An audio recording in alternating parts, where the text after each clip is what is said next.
صراحه. واو يا جماعه. اسمك ايه؟ مغربي برضه هاني؟ امال منين؟ باقول لك منين راح تقول لي وليش وكذا. لا لا عادي عادي. ودي قصتنا الجميله في الاجواء. حبيب قلبي صباح الفل. شايف ده اللي كنت بتكلم عليه يا جماعه، لما بتلاقي حد مثلا بتقول له سلام عليكم، والله العظيم لما ايه الجمال ده. انا اصلا ما كنتش متخيل ان في مكان كده في الدنيا. هو اصلا حاطط عربيته فين؟ يعني هو عامل الجراج فوق على الهواء على اعمده وحاطط عربيته. امريكا اند كولومبيا. America/Ukraine. على فكره يا جماعه الجبال اللي هناك دي جبال سويسرا كلها. انا لسه في اخر الطابور يا جماعه. المفروض ان التيكت ذهاب وعوده ب7 يورو و200.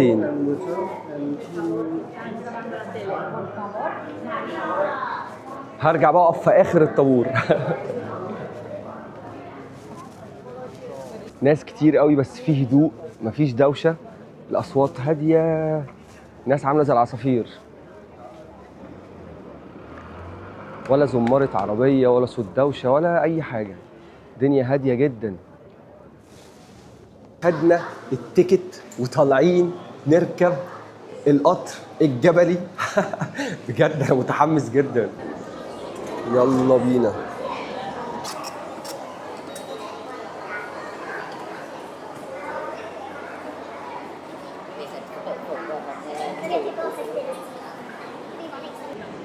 المفروض يا جماعه النفق ده محفور من 130 سنه.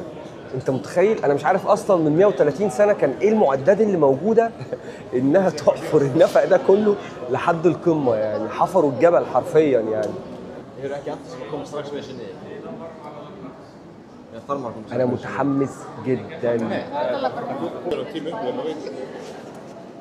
خلاص وصلنا.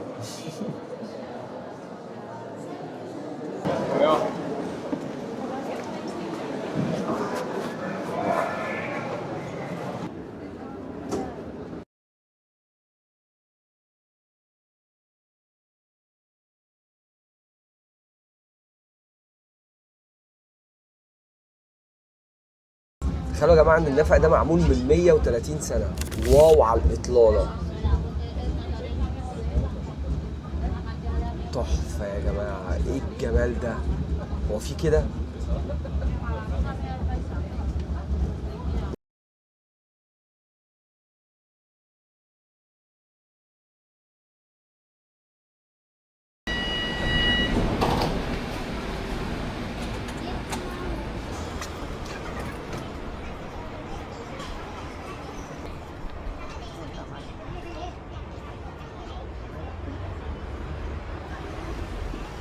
مش معقولة بجد. بيوت فوق الجبل مع شكل البحيرة والجبال ولا أروع. وعلى فكرة يا جماعة الجبال اللي هناك دي جبال سويسرا كلها. واو. انت عينيك مش جايبة آخر الرؤية حرفيا.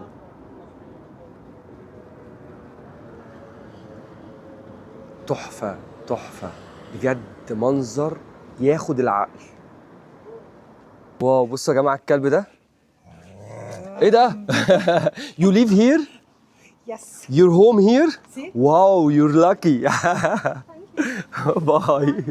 واو يا جماعة الناس عايشة هنا. روقان روقان. تخيل معايا لما تطلع فوق قمة الجبل دي وتبقى شايف الجمال ده كله وتلاقي واحد ده بيته، يعني ده المدخل بتاع بيته. انت متخيل؟ انت متخيل معايا؟ هو كده مروح البيت وداخل البيت وده الشباك وهو عايش كده فوق قمة الجبل. وايه يعني مش اي جبل، يعني هو مطل على بحيرة كومو. واو. بص مدخل البيت من هنا. اسمه روبينو كمان. واو يا جماعة بجد. ده روبينو مروق على الاخر وحاطط العجلة بتاعته ايه. واو يا جماعة. انت متخيل يا جماعة ان الناس عايشة هنا فوق قمة الجبل؟ واو. وطرق وعربيات وناس عايشة ومطاعم وكافيهات ومحلات، كل حاجة. في طرق وفي عربيات.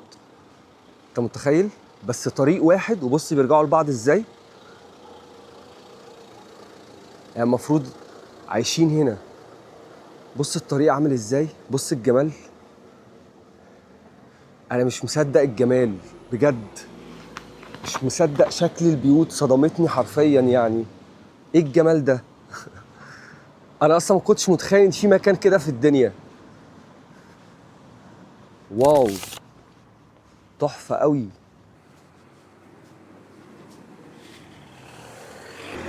ده طريق يا جماعة، طريق. انا فوق الجبل، انا طالع بقطر جبلي اصلا. انا مش عارف العربيات دي طلعت فوق الجبل هنا ازاي اصلا.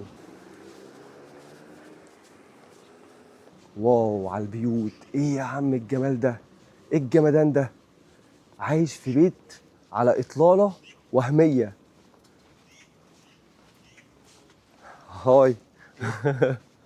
رايق. الله على الشجرة وعلى البيوت.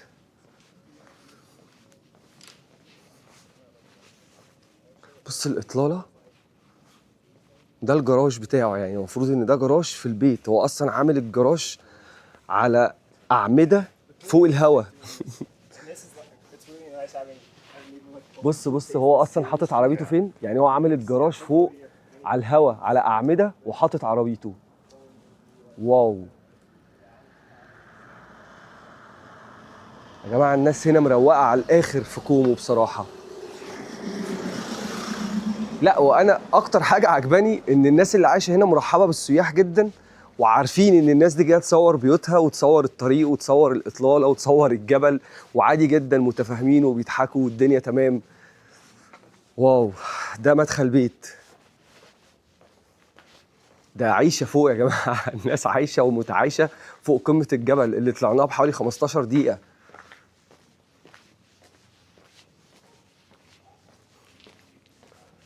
انت متخيل ان ده الباركينج وده البيت بتاعه، وهو اصلا البيت بتاعه مطل على ايه؟ يا عالجمال. الناس هنا عايشة ايه؟ عايشة عيشة ولا في الأحلام. وأصلا هدوء قاتل، أكني ما فيش حد في البيوت. يا جماعة الفيلا أصلا فين؟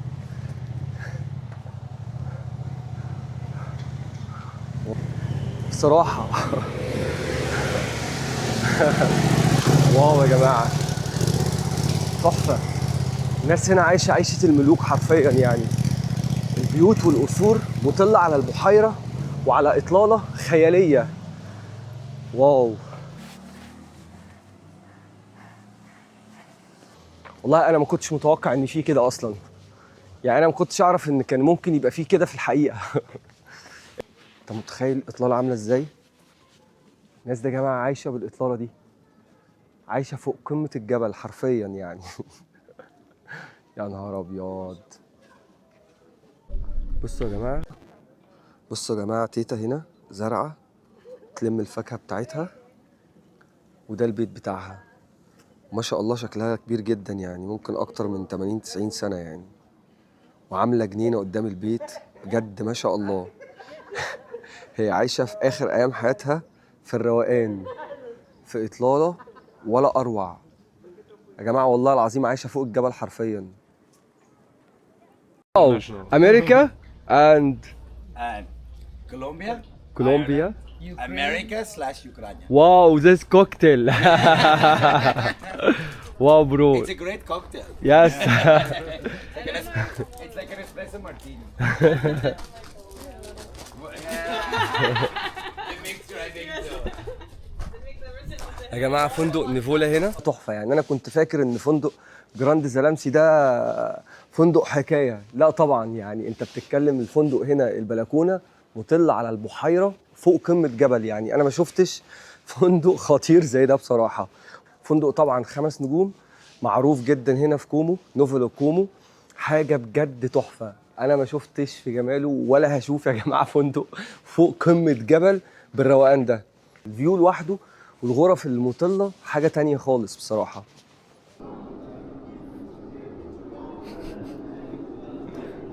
واو، ايه الجمال ده.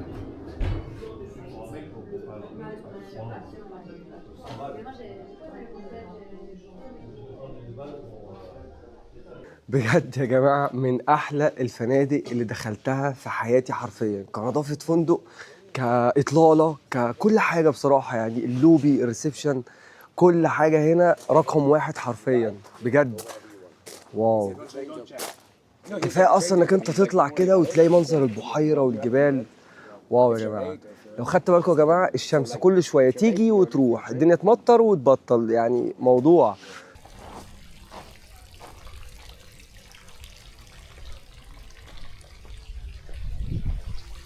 واو على الروعه يا جماعه. كومو في حته تانية خالص، البحيره مع قمه الجبل، اجواء ولا اروع.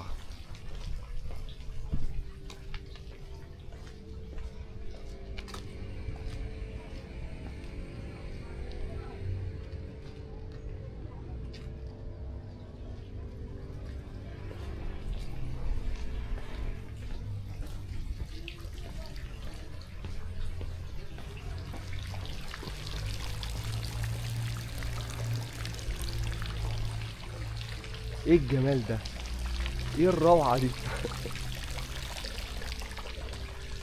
انا ما شفتش في حياتي جمال كده يا جماعه بجد. جمال يعني ايه ده، جبال، خضره، بحيره، قمه جبل. اساسا انت فوق قمه جبل، يعني الجمال اللي انت شايفه ده كله انت فوق قمه الجبل حرفيا. واو. عمر قاعد مستجم استجمام، خلاص هينام. انا نفسيتي عم ترتاح هون يا معلم. واو على الاطلاله.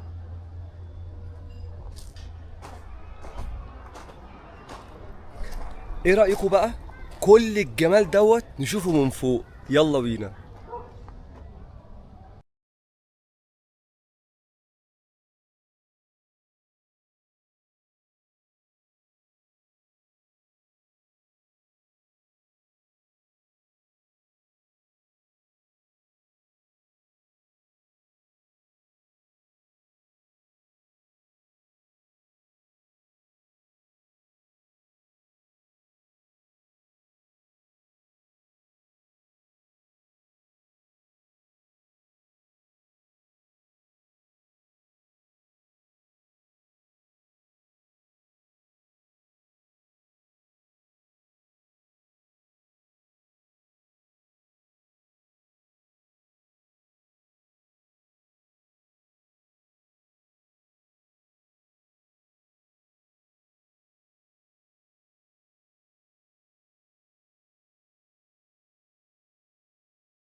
اجواء عالميه. اوكي، وبكده نبقى خلصنا جولتنا فوق قمه الجبل. واو يا جماعه بجد انبسطت جدا جدا جدا، تحفه. لا وعموما لما بتنزل برضو بتستمتع، بتتفرج على البحيره تاني والجبل تاني، بس طبعا مختلفه تماما. شوف احنا كنا فوق بجد، تحفه تحفه تحفه. واو.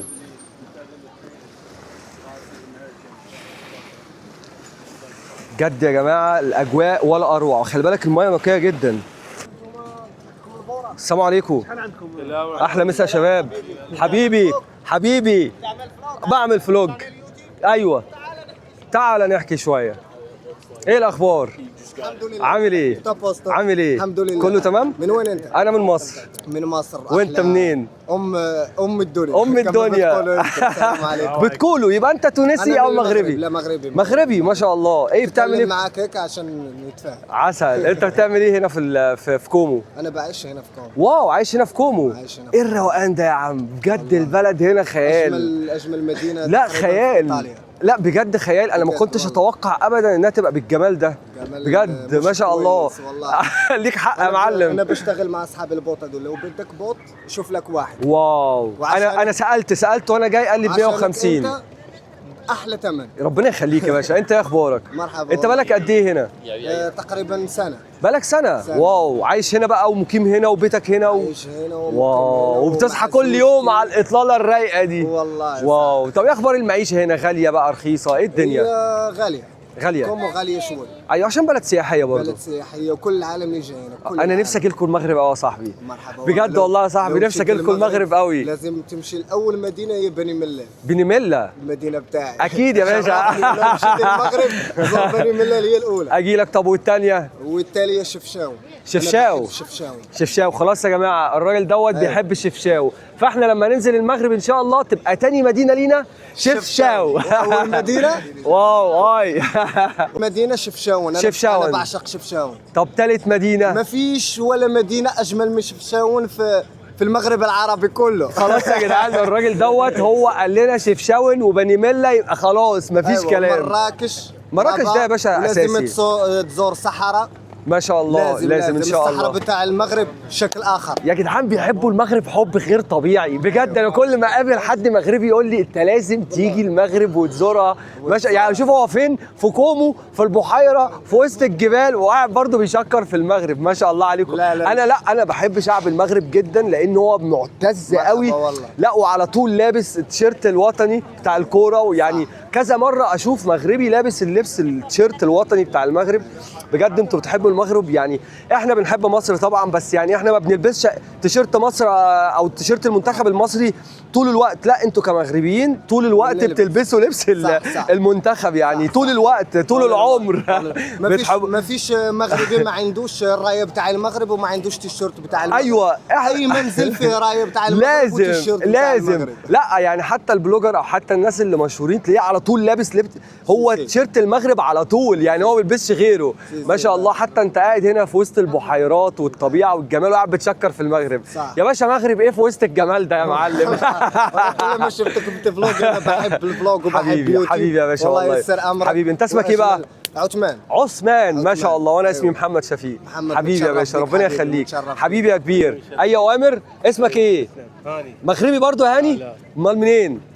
باقول لك منين راح تقول لي وانت وليش وكذا. لا عادي عادي. منين؟ من العراق. العراق يا عم، ده اجدع ناس العراق والله العظيم، اجدع ناس يا باشا. والله العراق دول على راسنا، واصلا كل الدول الخليجيه والعربيه على راسنا، واحنا مالناش غير بعض يا صاحبي. كعرب عموما ما حدش هينفعنا غير نفسينا، خلي بالك. عموما يا باشا انا اتشرفت بيكم جدا والله العظيم. لازم تقولنا الشانل تبعك. اكيد طبعا يا باشا، واصلا شرف ليا يا باشا. انا اسعد وشرف ليا ان انتوا وقفتوني وحابين تتعرفوا عليا، ده لوحدها كفايه يعني. شرف ليا والله، على راسي والله. نساعد بعض. حبيبي يا كبير. وانا اتشرفت بيكم جدا. مرحبا. مش عايزين اي حاجه حبيبي يا عثمان. السلام عليكم. مالناش غير بعض يا جدعان. احنا كعرب والله العظيم في اي مكان مالناش غير بعض. في ناس شايفه حاجه غير كده، وفي ناس اصلا بتشوف ان انا بقول اي كلام في البتنجان، او ان العرب مالهمش موضوع ان العرب مالهمش غير بعض، دي كلمه بتتقال وخلاص. والله العظيم فعلا كعرب مالناش غير بعض فعلا. لما بنقابل بعض بره بنحس بالألفة وبنحس بالحب. وعموما انا مبسوط جدا في كومو، والاجواء عالميه. كومو انت بتحس بسعاده بسبب الجبال الخياليه اللي حواليك، الجو البارد. ممتع قوي انك انت في نفس اليوم تشوف اجواء المطر وتشوف اجواء الشمس وتشوف الاجواء الغيام. اليوم كان متنوع جدا، يعني انت بتتكلم ان الساعه 6:30 ولحد دلوقتي الشمس طالعه، الناس كلها واقفه طوابير عشان تركب المركب وتمشي في البحيره. بس وديت قصتنا في كومو، ودي قصتنا الجميله في الاجواء. حبيب قلبي صباح الفل. شايف ده اللي كنت بتكلم عليه يا جماعه. لما بتلاقي حد مثلا بتقول له سلام عليكم، والله العظيم لما تلاقي حد بتقول له سلام عليكم ويقول لك عليكم السلام، او انت ماشي سامعك بتتكلم يقول لك صباح الفل ازيك، دي بتبقى ناس نظيفه صافيه والله العظيم. انت منين يا كبير؟ من مصر. منوفيه. اجدع ناس يا باشا والله، منور الدنيا. انا والله بصراحه اول مره اجي هنا كومو واتوهمت بيها، وبصراحه اول مره اشوف مصري زي العسل شبه البريطانيين كده والله العظيم. وهو بيندل يا جماعه انا افتكرته اجنبي، فقلت اجنبي متعلم عربي، فما شاء الله. والله العظيم زي القمر، عينيه خضراء وابيضاني وشعر اصفر، ما يبانش عليه خالص ان هو مصري. شعرك اصفر برضه. حبيبي يا كبير. شاو. واحنا نازلين الدنيا بتمطر ومغيمه، ويعني تحس ان خلاص دلوقتي يا باشا بص الدنيا شمس وروقان والجو تحفه.